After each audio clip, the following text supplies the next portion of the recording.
Please turn off your mobile. Je suis contente au nom de ICIE de recevoir M. McCluskey ici. Et j'ai voulu faire a mind map between three concepts: creativity and young people and students at risk. I'd asked my friend Sandra to link between this concept to present Mr. McCluskey. Yes, hello. I'm very pleased to introduce to you Ken McCluskey. He is a professor of education and dean of the Faculty of Education at the University of Winnipeg in Canada. He has been named as a Center for Creative Learning Distinguished Research Fellow. In June this year, his outstanding recognition has been announced by Donald Schreifinger, he's sitting in front, director of the center. His master and doctor degree in psychology he earned at the University of Manitoba, and from there he also got his certification as a teacher, coordinator and counselor. Meanwhile, he has more than 25 years of experience as a psychologist, special educator and administrator in the public school system. More than 2 decades of working in the field of creativity and talent development for at-risk students resulted in more than 100 books, monographs and journal articles in well-known journals like Gifted Child Quarterly, Gifted and Talented International, Journal of Special Education and other journals.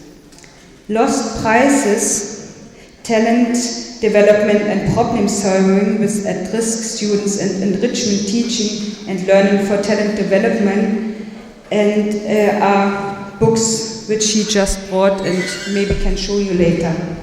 The last book he just published is named Thoughts About Tone, Educational Leadership and Building Creative Climates in Our Schools, and we will sell the book after the session. In sum, he contributed to many young people's lives. He brought new hope, inspiration and happiness to them, and he offered several services and practical guidance on a worldwide basis. Thank you for this keynote speak here. Good. Thank you. Can you hear me in the back?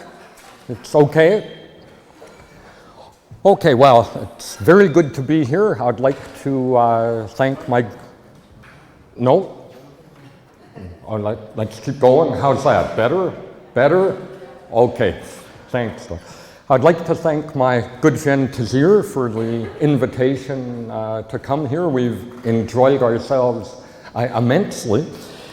I often ask if I don't get intimidated by speaking to different audiences, all over the world all the time. And I'm able to answer that no, I don't get intimidated at all, because I know the literature, and the literature tells me that nobody's listening. And I'm only being partly facetious. There's actually a fellow many years ago, you couldn't do it today because of the ethics review issues and thank you, and other problems in the world. But back then in the late 70s, a fellow by the name of Cameron at Wayne State University in Detroit actually stood outside a lecture theater when classes were going on. He arranged it with the professor, and he fired off a gun. Okay, not a real gun, but a starter's pistol, and it sounded like gunfire out there. Then he leapt into the class and said, "Don't panic, there's no," hope that was my good side here. Don't panic, there's no emergency, right? But it's part of a psychological experiment, and he asked the students who were willing to write down what they were thinking the exact moment their class was so surprisingly and noisily interrupted. And when he analyzed the responses, only 20% of the students indicated that they were listening at that precise moment in the class. Indeed, only 12% said they were actively engaged, but 20% were more or less listening. Another 20% reported that they were reminiscing about past events in their lives. Okay? And collapsing categories for the sake of time, 40% said that they were daydreaming, worrying, thinking about religion, or thinking about food. Okay. And the final 20% of students noted that they were having erotic fantasies. Okay. So I know no matter how bad I am, 20% of you will be smiling. Okay. But basically, this is behind me, the University of Winnipeg. It looks wonderful, but this is our only nice building. Okay. We're a university in the core area, the heart of the city, okay, with all the problems that brings, the drugs, the youth gangs, that is all around us. Okay. And we try to reach out to that community. There is a psychologist by the name of David Hunt, and he admonished us university types. He said that we have to learn to put away our little professors and get out into the community, get out of the ivory tower and make a difference. Okay? In fact, he went further and said that it can't be like university professors think that in the beginning there was a blackboard or PowerPoint, but rather in the beginning there's experience, and we have to respect the community wisdom and the schools, and part of what universities do should be engaging that community. So that's what we try to do. Very quickly, I just want to introduce one term because I'm trying to illustrate how subtle our biases can be, our prejudices. And there's a very popular term from the social psychological literature, self-serving bias, and this is the tendency that most of us have to perceive ourselves favorably. Okay, we don't see ourselves the way other people see us. That would be depressing, right? We distort reality in our own favor. And you see that in sports events. You just had the Euro Cup. Right? Well, when somebody wins in football or soccer, you hear the people saying, what athleticism, what coaching, what teamwork. But if they lose, you hear the emerging refrain, okay? You hear them saying, bad luck, terrible officiating, terrible turf, whatever it is. And you get it in all sorts of areas of human endeavor. I assume in France they have the game Scrabble. Do we have people who know what that is? Okay, well, if somebody wins in Scrabble, they don't say anything because modesty forbids, but you can almost see them thinking, what verbal dexterity, what intellect. But if they lose, again, you hear them say, well, who the hell can do anything with a Q and no U? Okay? There's always this abdication of responsibility. And this is an appropriate example for today. Sigmund Freud, not one of my favorites, but anyway, he had the perfect illustration of self-serving bias. He told a story of an elderly couple, and the old man turned to his wife and said, if one of us should die, I think I'll go and live in Paris. Okay? That's self-serving bias. Now, think about that when we're working with the population we work with at-risk, behaviorally difficult, troubled and troubling young people. Look at our biases. Very rarely do you find those people in gifted and talented programs. Even if they're very talented, they don't usually get in. I think I mentioned youth gangs around our university. Well, look at the talent that you have to have. My colleagues and I wrote a chapter once called Youth Gang Cesspool or Talent Pool, because you really, really have to be incredibly talented to be a successful gang member or leader. Now, it's evil, wicked, bad. You want to redirect that, but it requires talent nonetheless. And the goal in a lot of our work is, borrowing a term from Don Treffinger, is to become talent scouts or talent spotters, to identify the talents that these at-risk young people possess and then do something with it.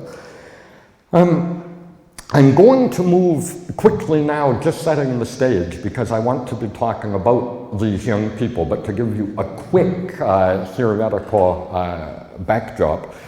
The project that we're talking about, Lost Prizes, was born at meetings in the Center for Creative Learning in 1991. Okay?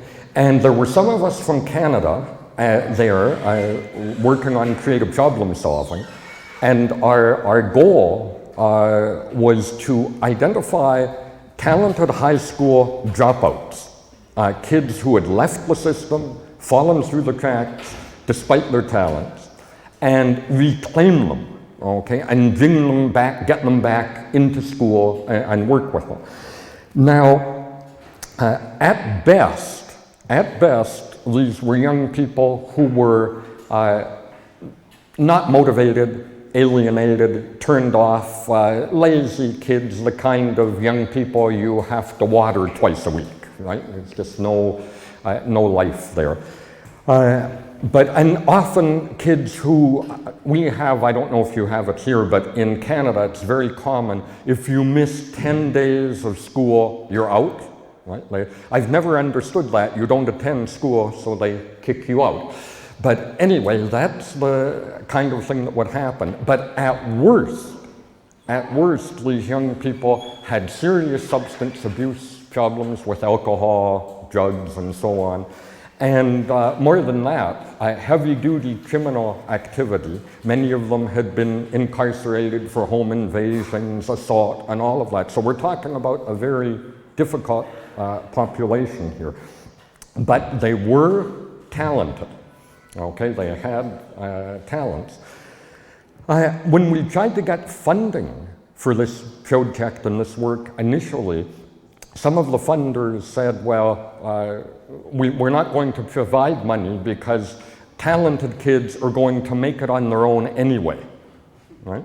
Well, I mean, that laissez-faire point of view, or what we termed the lazy, unfair point of view, really doesn't fit, because we can all think of kids who have been alienated, turned off, gotten into trouble, and not worked up to their potential. We finally found a survey in Statistics Canada, the ultimate source of all knowledge, one of our governmental agencies, and they did a survey at that time and found that 30% of the high school students who dropped out of school, who left school, were carrying averages of A or B. I mean, they were doing very well. Academics was not the reason they left. Indeed, only 8% of the students left school for academic concerns. There were other things going on. They didn't fit in, they weren't happy, they weren't motivated, etc. But anyway, very quickly, looking at identification, we used John Feldhusen from Purdue University at the time, his TIDE model, and I'll move along quickly for a second. We also worked very informally. You've heard some of the speakers over the past few days talk about testing in different ways. Now, we're fortunate, or we consider ourselves fortunate. Being from Canada, we don't have the No Child Left Behind movement. We don't have test, test, and assess. And I must admit, this is my own personal bias, but I have questions, serious questions about the validity of many of the instruments we use, and also the need to be using them. So we don't do test at all. In fact, I'm reminded of the words of the old Canadian hog farmer who said, "You don't fatten a pig by weighing it." Okay? Our interest is more working, identifying the issues and then working with the kids. So our identification was quite informal. We went into the schools and asked people to think about talent development in several areas. Now, this was Feldhusen's original model. You've got academic, intellectual talents. It goes on to artistic, vocational, technical. Oftentimes, these kids are given short shrift. We don't pay enough attention to their talent. Then the leadership and the people skills, we put in other categories like athletics and so on.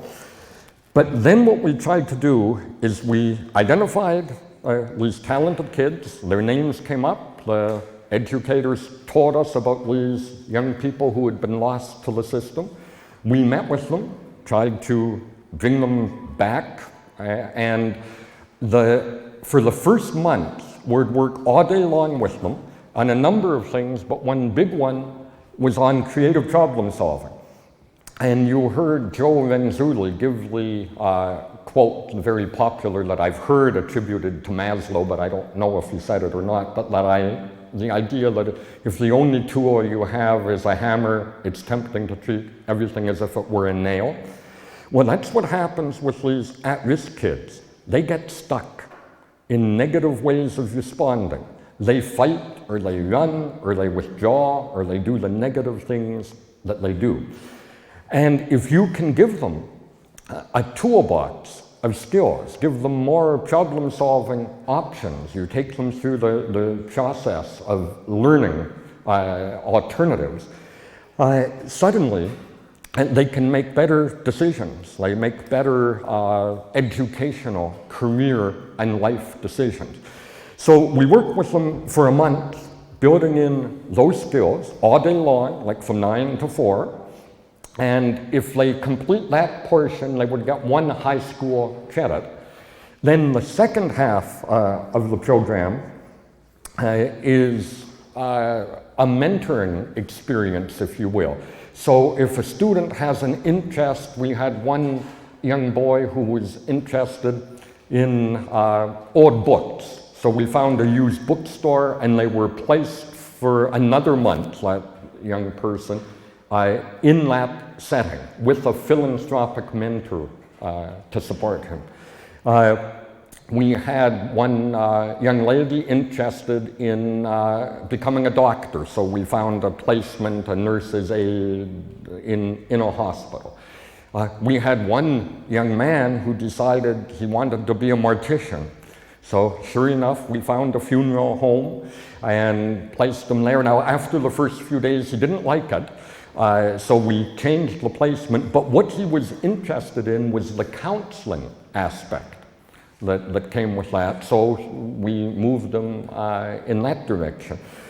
And then if people complete that work experience or that mentoring placement positively, if they're reliable, if they got there, if they attended and all that, they got a second high school credit.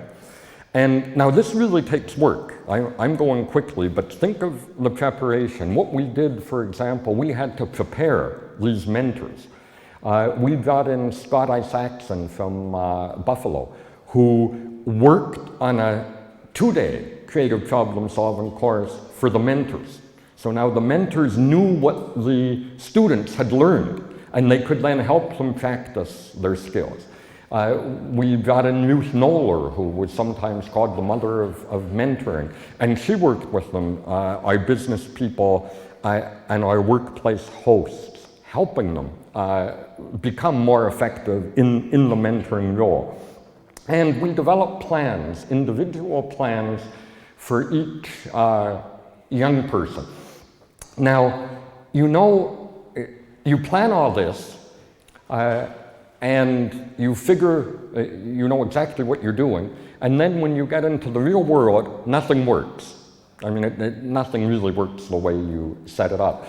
What we had planned to do, this is a creative problem-solving exercise where, because we found a huge disconnect between the desired future state, where these young people wanted to be, and their current reality, where they were now, and we wanted to move them from their now to where they wanted to get to.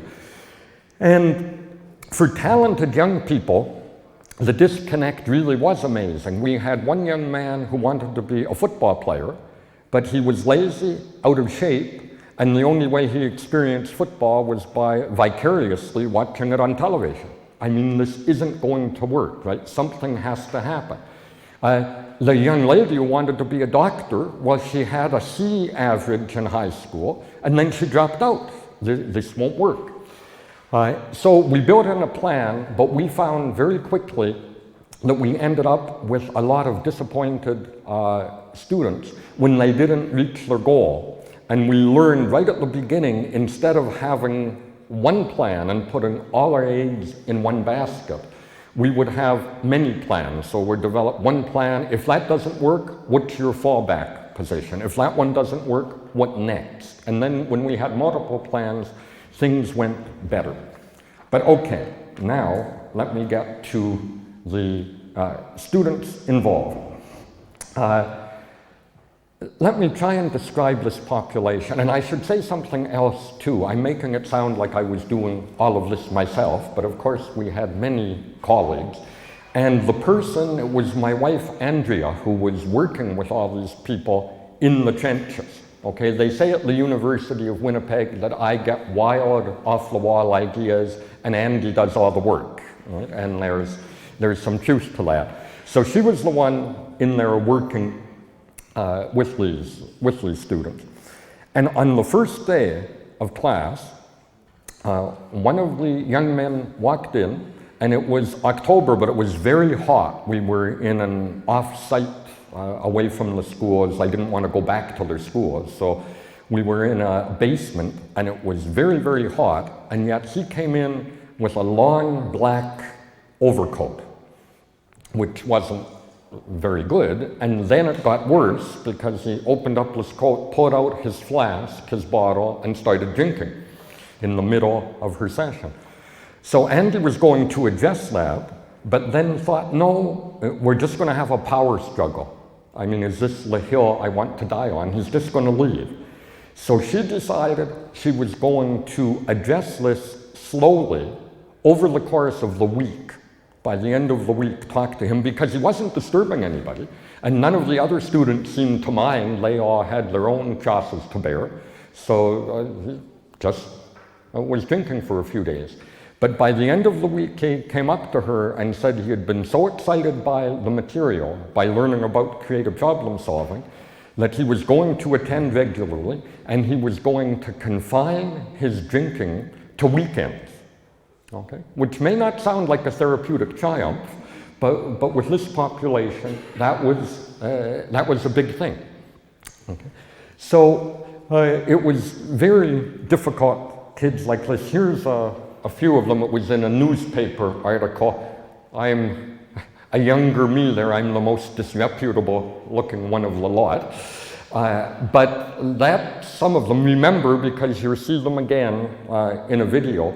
But I'm going to mention the boy beside me, okay? And I can use his name. He does presentations now himself and has given permission. But he's a Métis young man, and in Canada, Métis is sort of lost people who don't belong anywhere. They're half native Canadian and half, often in this case, French, okay, mixed ancestry.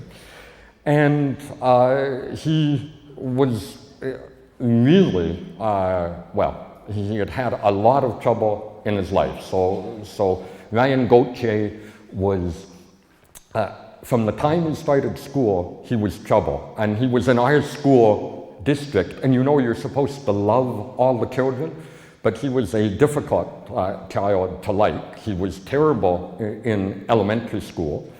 And then as he got to junior high, it got worse.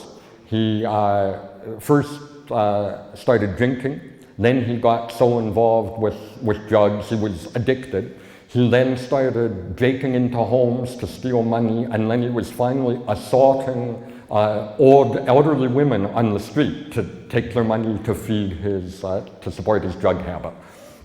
So that wasn't good, and he was apprehended and put in our youth center when he was like 13 years old. And that happened again and again, 5 times. Every time he got out, he reoffended, they put him back in. So now he's almost 18 years of age and has spent most of his adolescence in the youth center. And then he came out, this is what Ryan told me. He said he was in the youth center, and it was late at night, and the telephone rang. And he had a premonition that something was very wrong.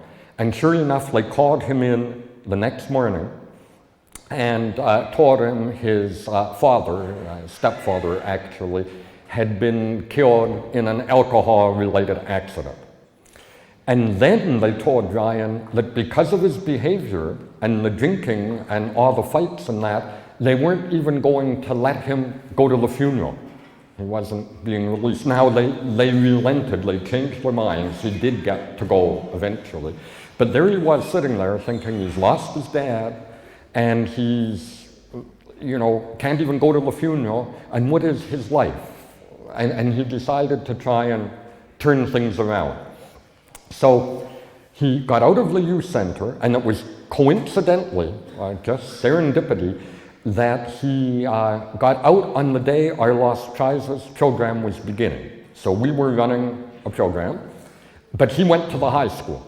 And he went to the principal of the high school and said, look, I want to come to school. I want to come back. And the principal said, well, Ryan, we won't have you. In the first place, you're a criminal and you've caused nothing but trouble. In the second place, the semester has already started. We're into the semester. And third, you've not passed junior high school. I mean, we're not going to take you into high school. But then, in an effort to be kind, the principal said, but look, there's this Lost Prizes program, and if you go there and complete the in-class portion and the mentoring portion, you can get 2 high school credits, and over that time he would have turned 18. And they said then they'd take him as a mature student and put him on fast track to get his high school diploma. So the second day, Ryan shows up. And I said Andy did all the work, but that's not quite true. A number of us were participating, and the second day was my day. I was introducing creative problem solving, and in comes this kid with his hat he usually has on, and he just sat there. And he was doodling. He had a pen and paper and just doodling away, and he didn't seem to be paying any attention to me at all. And that I was unhappy because I was saying some wonderfully wise things, but still he wasn't listening. I was going to confront him, but then I remembered Andy's lesson with the drinking, and I decided to wait and talk to him at coffee.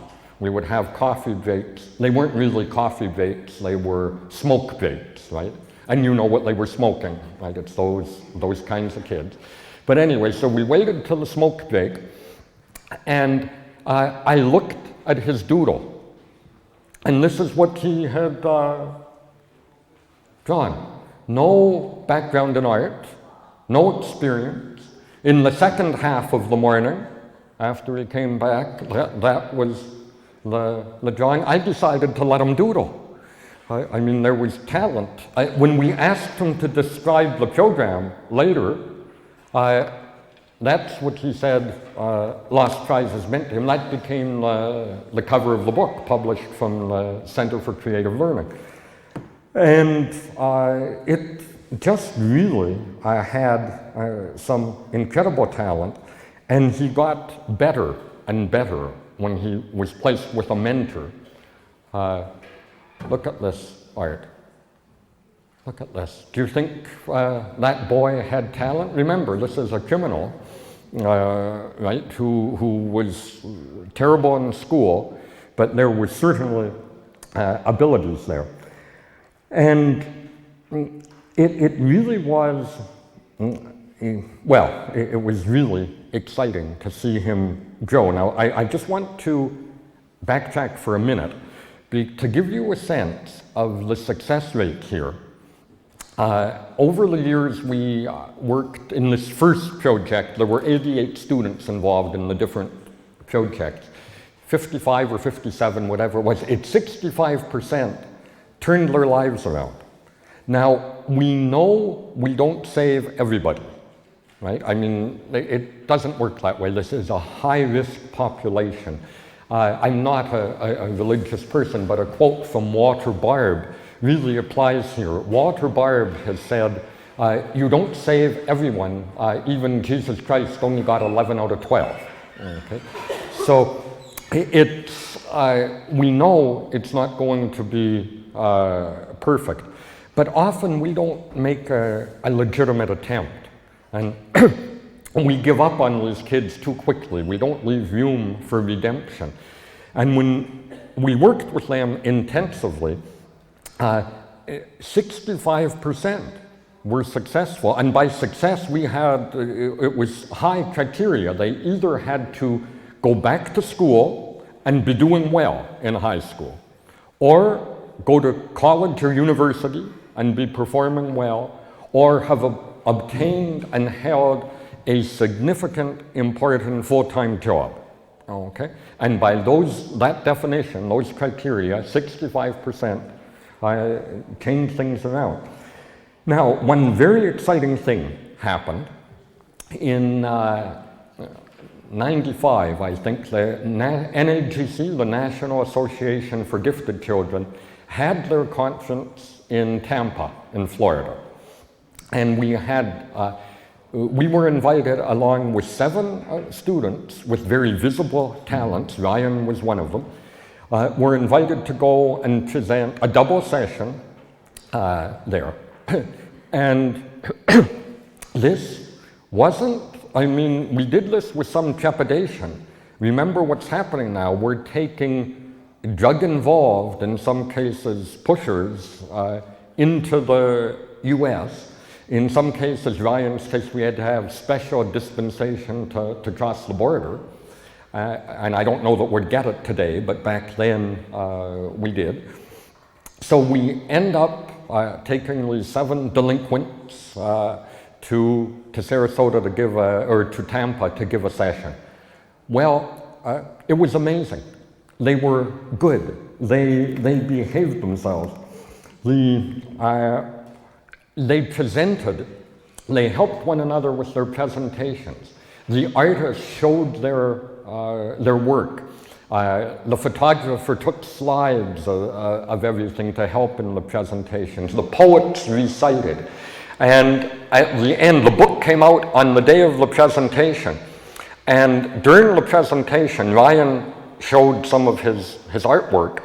And the Americans in the audience started to come up and offer to buy his paintings, $100, $300 US. That was gold to us in Canada back then.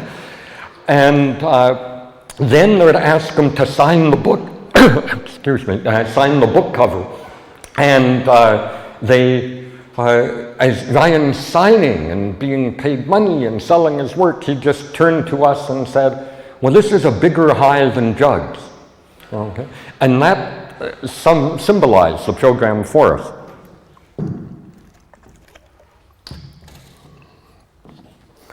Okay, quickly, another thing happened, and it's just amazing the way this works.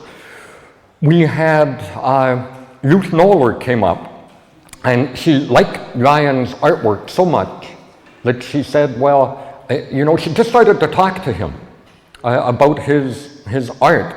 And then she mentioned that she knew a native Canadian couple living near Toronto, and they were friends. They were about to celebrate their 50th anniversary. and she had no idea what to give them.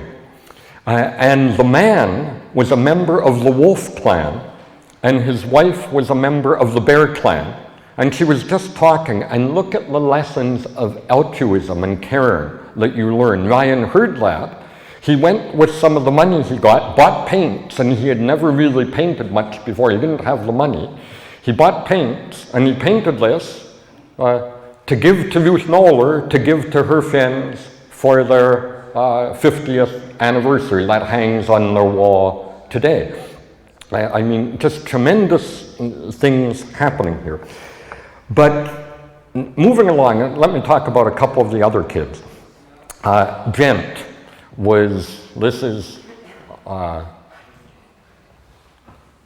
Gent. He's a photographer. This is a self-portrait. And he had many talents. He was an artist as well. So many of them were good at art. But he also acted. He was a thespian. And when we went to give our presentation, can you imagine how nervous our young people were? Because they had never spoken, never presented, never done anything. But Gent was cool. He was the oldest, and he had been an actor. So we had him start off the session. And he talked about his art, he talked about everything, but then he said, and remember, this was an important presentation for me. There ended up being some very well-known people in the world of creativity and gifted education, so I wanted to do well, since I was part of it. And Gent starts his presentation by saying that, you know, he had many interests, but he knew that photography is his new art, because the mark of a truly great photographer is someone who can take a subject that is loathsome, odious, and disgusting and make it look halfway reasonable. And he flashed that on the screen. But it went on and on. But I'm going to show you, here's one other, one of the young ladies, her artwork as well. But I'm going to show you a little video clip of something that happened, and this just stunned me, because it was 6 weeks, maybe 5 weeks before we left. Because we had a double session, we were going to have part one of the session, and then coffee, right? There was going to be a coffee break, and then part two, people would come back. These young people decided they were going to form a band and play for the people who stayed during the coffee and entertain them, which would have been fine, except they didn't play instruments. I mean, they weren't, one boy played guitar, so you had one boy with a bit of a musical background. But the drummer had never seen electric drums. The girls singing, I'm sure they were breathing wrong, they didn't know anything about singing. The other boy playing guitar, take a look, he's left-handed. And there was just a right-handed guitar there, so he grabbed it, turned it upside down, and played it that way, because it made no difference to him. He didn't know what he was doing anyway. They wrote their songs, and they wrote the lyrics, and this is where they are in 5 weeks. And remember, we're talking about a very high-risk group. I should give a couple of preliminary remarks. The way this goes, this was never meant to be a video. We've recaptured it, so it wasn't well filmed. We don't have good sound, so I put the lyrics on there. I was going to put a red bouncing ball, but one has to use moderation in these things.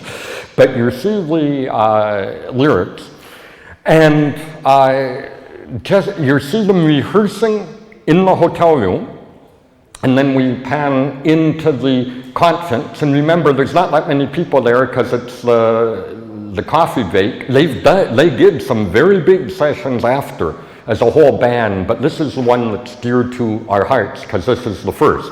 And you hear one song is the first complete song, then the other one is very long, so it's just 2 verses, the last verse repeated. But you see the talent. You also see one young lady who's very quiet. Part of her problem was she was extraordinarily hyperactive, and part of the lesson for her was to behave herself and let this new musician, this new guitar player, take the credit. So she was working to be still. So there's all sorts of things that are happening behind the scenes. But anyway, let's see if this works.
Okay.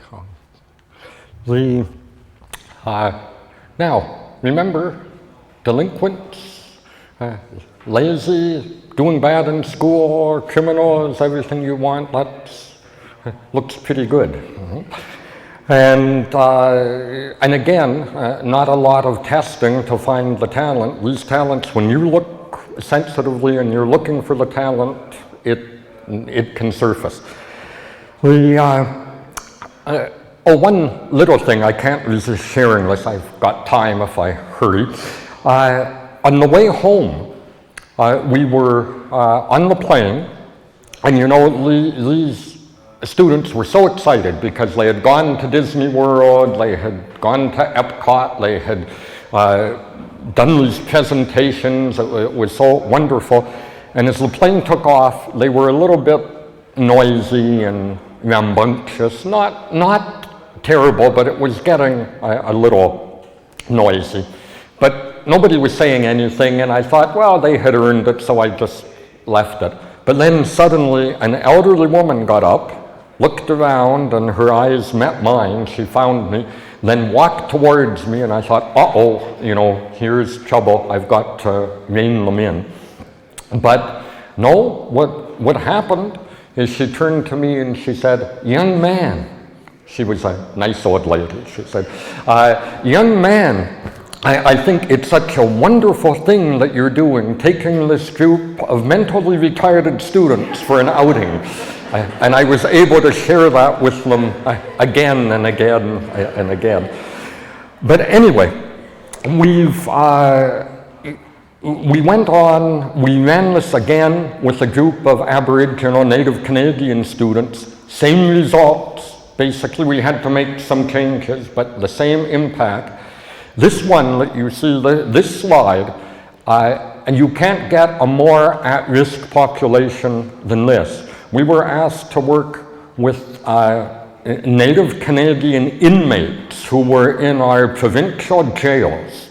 They had left the reservations, had gone to the city, got into trouble, and everything from sexual assault, pushing, forgery. We had one juvenile murder. I mean, we're talking incredibly high risk.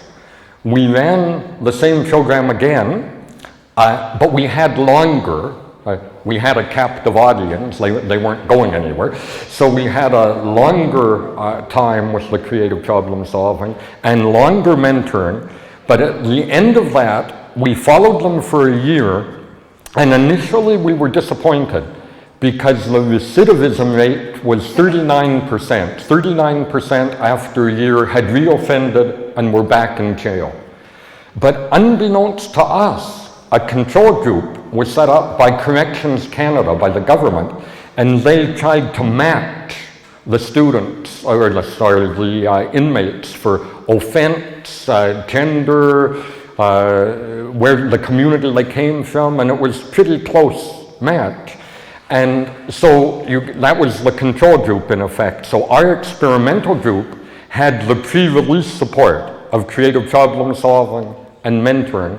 The control group was just warehoused through the system, the way it always happens, right? Do the crime, do the time, and you're just back out on the streets.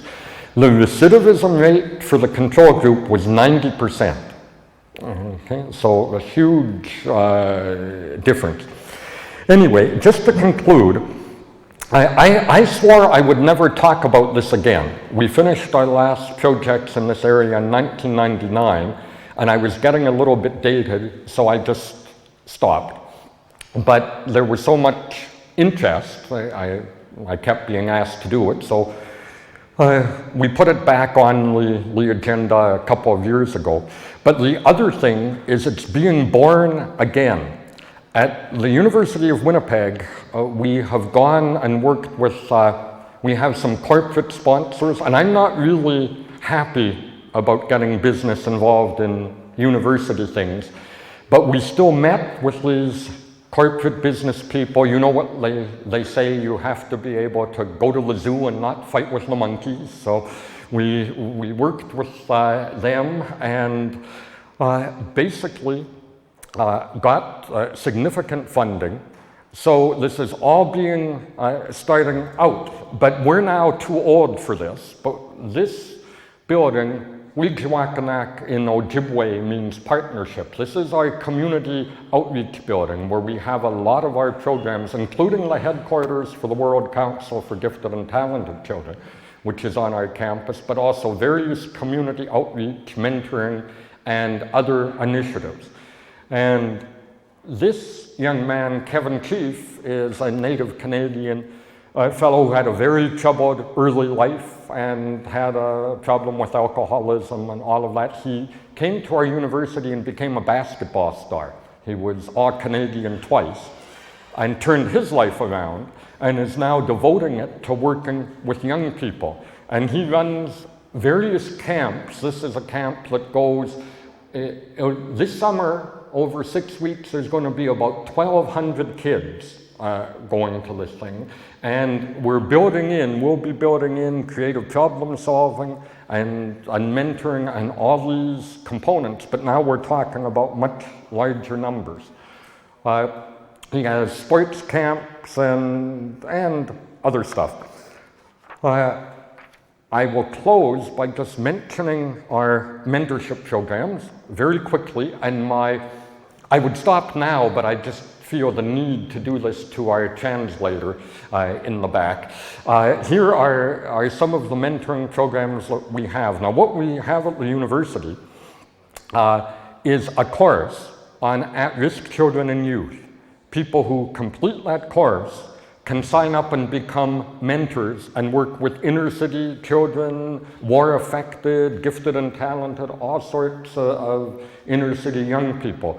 And after you take the course, that's a traditional thing, but the mentoring practicum is simply pass-fail. We gather data because the students keep a reaction log. But that is basically it, where the goal, we don't want anything to interfere with the mentoring relationship. And Jayal, an interesting character in Canada, said that a mentor is someone whose hindsight can become your foresight, right? And that's basically what we hope we can help these kids make better decisions. Quickly, here are the projects. Mentoring at-risk students, MARS. This is a project where our mentors go into the gangs to try and reclaim some of the Aboriginal kids who have been in the youth gangs. We have Pluto, Please Let Us Take Off. That's a partnership with an elementary school. Venus, this is sort of like Lost Prizes with one high school. Versatility in educating non-attending, underachieving students. Neptune, nurturing enrichment programming through university networking and empowerment. This is where we have at-risk gifted kids who would never be in gifted programs, and we give them higher order problem solving assignments and activities, and others. As we tell our funders, if they've got the money, we've got the planets. Okay, so. But anyway, with that, I know we're supposed to eat or party or do something, and people are anxious to go, so I'll stop there just about on time. Thank you for the attention.